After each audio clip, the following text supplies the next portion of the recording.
I saw this project online somewhere, and it was a big wooden flower, and I said to myself, I think I can make that. And so I made a petal shape. The first one I did too big. Second one was just about the right size.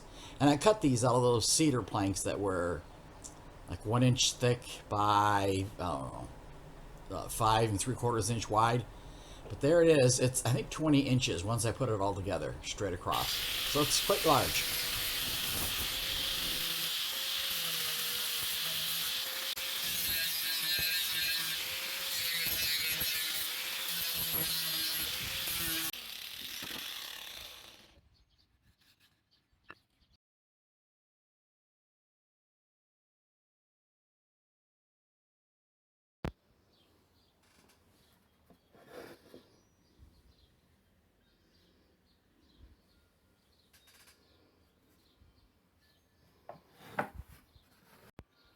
Now this is how it turned out on the back.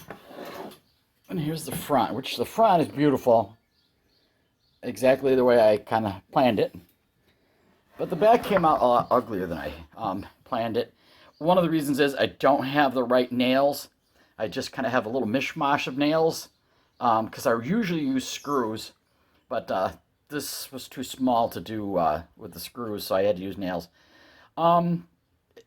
So aside from the fact that it looks terrible, I need to be able to insert a steel rod because what my plan is, it's going to be on a steel rod and then just stick it in the ground.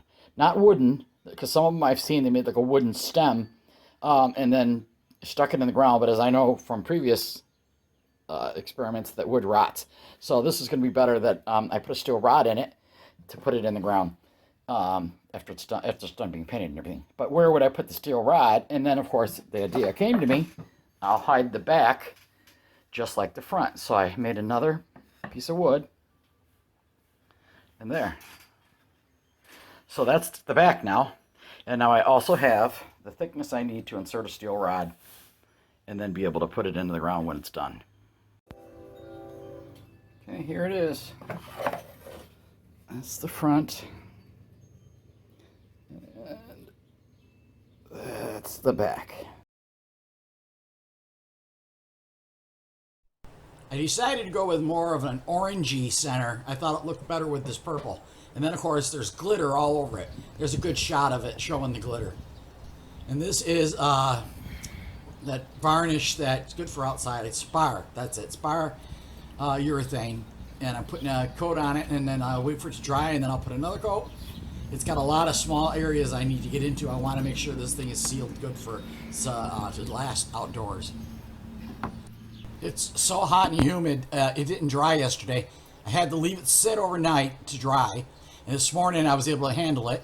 So I quick drilled the hole in it for the metal rod. And I took it outside to give it a trial run. And there it is. It's standing nice and solid. And that's a 48 inch steel rod I think I bought. 1/4 inch. Looks fantastic. And here's my unboxing of fatwood from Redneck Renegade. He had a video where he had a stump that he had found, and he has a chainsaw and everything with him, and he chopped up that stump and he sent me a couple pieces. Now, at first glance, this doesn't really look like fatwood I'm used to seeing. It usually looks like it's solid resin or whatever. This looks kind of like wood, just plain old dried wood, but boy is it deceptive. And he had mentioned that he was looking for those black areas in it. Now his fatwood is different than any other fatwood I've gotten before. So let's get busy with this fatwood here and see what makes Jack's fatwood different. And I'm probably saying his name wrong, but Dominic Minichetti, he was doing a plane to get fatwood shavings, and I said I was going to try that. Unfortunately for me, though, my little plane there, my little tiny plane, was no match for this fatwood. It kept gumming it up. And then I tried to chop it up with my knife, so let's see how that went, because this is a knife that is not very sharp, and I thought that it would be. It did not handle the task too well. This little piece of fatwood there was like a solid rock. It was so hard, and I gave it the old college try, and it was not successful using a plane on it. Then again, it was very, very small. So I went and got a bigger piece, and I tried it again. But alas, it kept gumming up the blade on my little plane. And granted, my little plane might be dull, and that thought crossed my mind. So then I got out the Mora knife, and I was thinking, I'll make short work of this with the Mora knife. But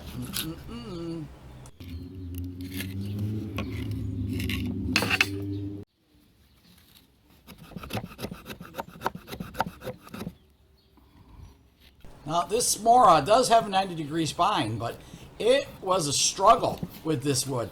And so I flipped it over to try to get some shavings with the blade, and it took a big effort, which is one of the reasons why I'm kind of on the lookout for a knife that's specifically for shaving fatwood, a sharp knife, one that is sturdy enough to handle batoning. And I haven't found anything yet, but I'm still looking. I'm searching for the perfect fatwood knife.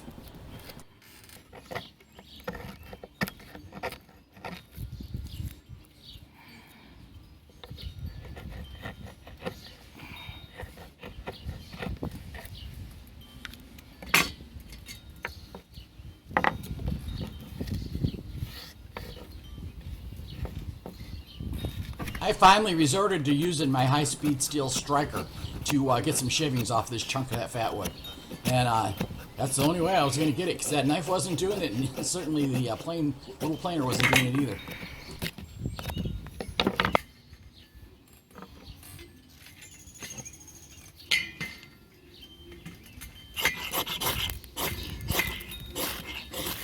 May not look like much, but man, look at that stuff burn.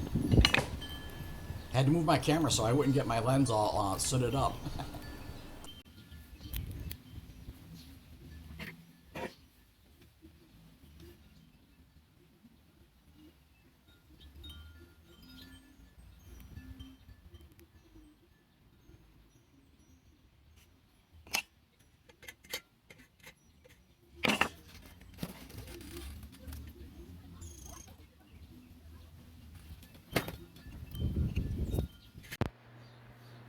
I just bought this whole box.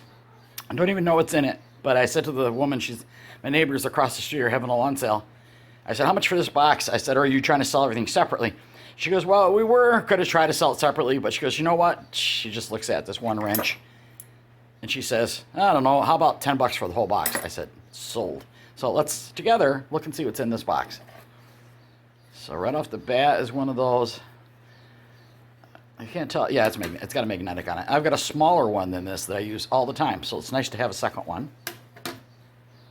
And this makes me think of Outlaw Edge, because Matt there collects hammers. So if he sees this video, here, Matt, I give you a nice close-up. Handle's kind of ratty looking though, but look at that hammerhead. He's probably got 1,000 of them like this. No lie, he really does. This is. I'm not really sure what it is. It's some type of a clamp, I think. I'll have to look it up and see. Okay, this is a big old rigid. Now I've heard that name before on other people's videos. It's a rigid, heavy duty. It's like an angle monkey wrench. That's interesting. Oh, it's very heavy. Oh, and my back is messed up. So okay, what do we got here? It says T-handle tap wrench. Another interesting one. Fits up to something. Marine machine screw. I don't know what that is. We'll find out though. Here's another wrench. This is a big one, which I do not have this size. What does it say? It's, I don't know what size it is. 15. Nope. I don't know. But it's a big one, and I don't have a big one like that. Okay, what else is over here? Okay, one of these things, which I have a little one like that, a really small one, so that's good to have. And here's a little tiny Phillips. And then there's a pair of these things. What are they, needle nose vice grips? Is that what they call them? Don't have any of those, so that's cool. What's in this box?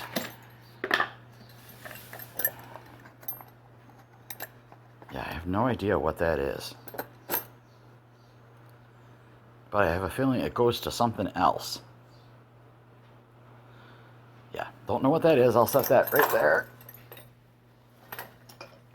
Okay. Here's one of those funny wrenches. That's what I call them.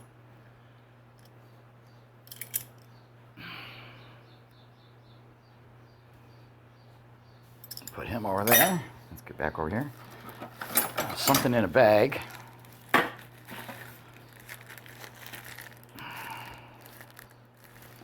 It's hard to do this stuff with one hand because I've got the camera in the other hand.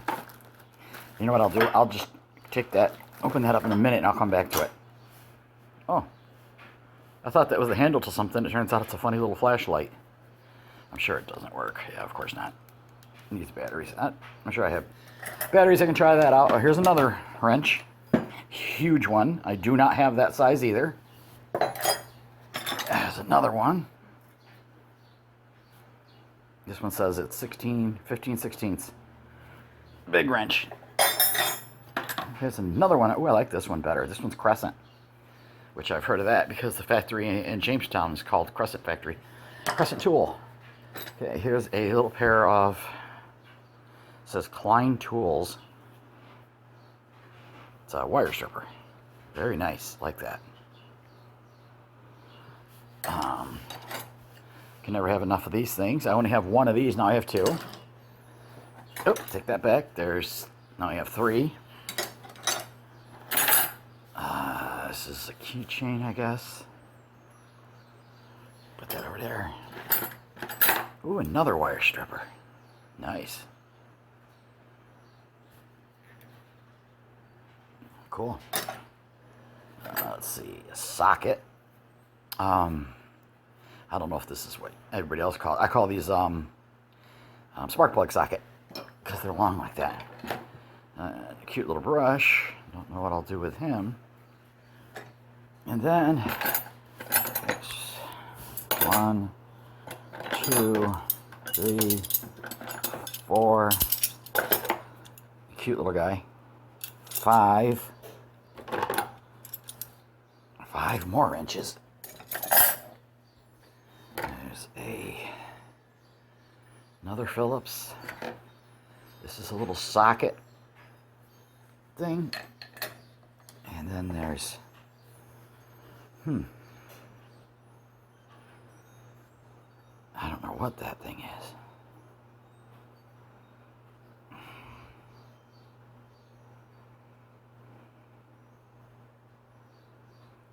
Looks like it almost looks like it's broke off of something. I'll set that over there. Oop, little keychain. What does the little keychain say? Johnson something. Oh, it's a little level. Oh, how cute. It's a keychain level.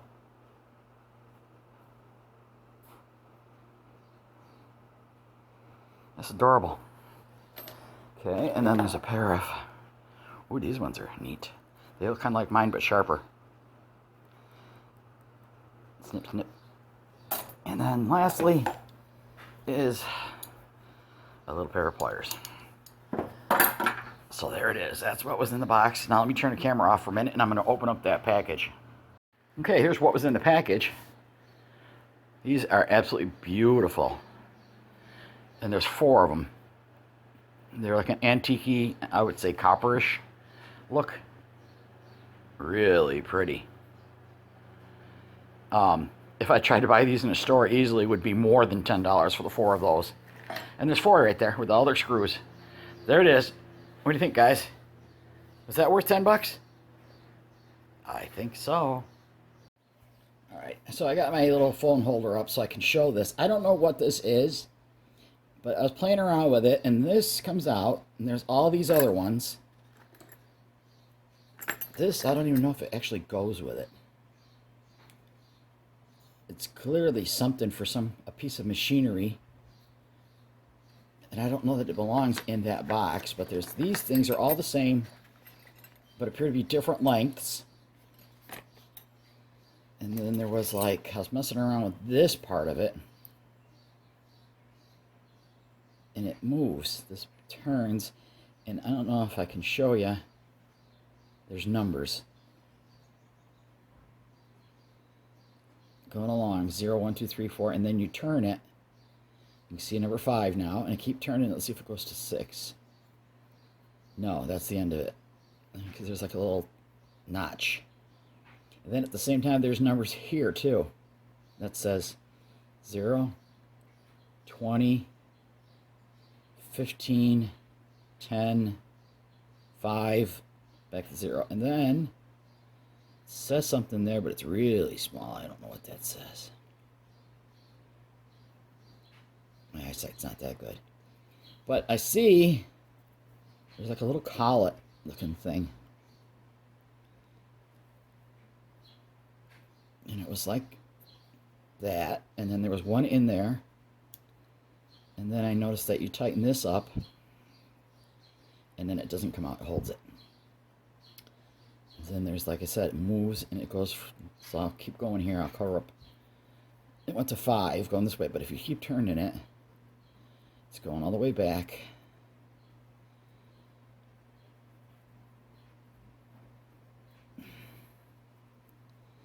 Now it's almost to the 0. Oh, I just felt it click. That was weird.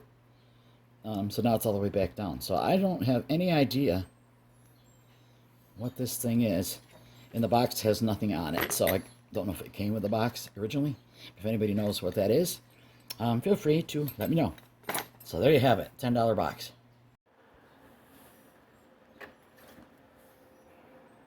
Paid $1 for that. This is a big old rubber duck. I'm going to go take it and throw it in my sister's pool. 50 cents for him. I think I paid 50 cents for this. And it's for doing your nails. That's lacquer. It's a little lacquer kit. Everything is there and it's all new, all ready to go. And that was 50 cents. And then my granddaughter is addicted to Halloween. So I got her a flag. And it's 28 inches by 40 inches. So it's a good sized flag. And it's got that's the picture of what the flag looks like. And I got this for $1. So she's thrilled with that. And then I've got a couple of hanging spookies in the other room that I'm going to give her too. So this is what I got at the lawn sale.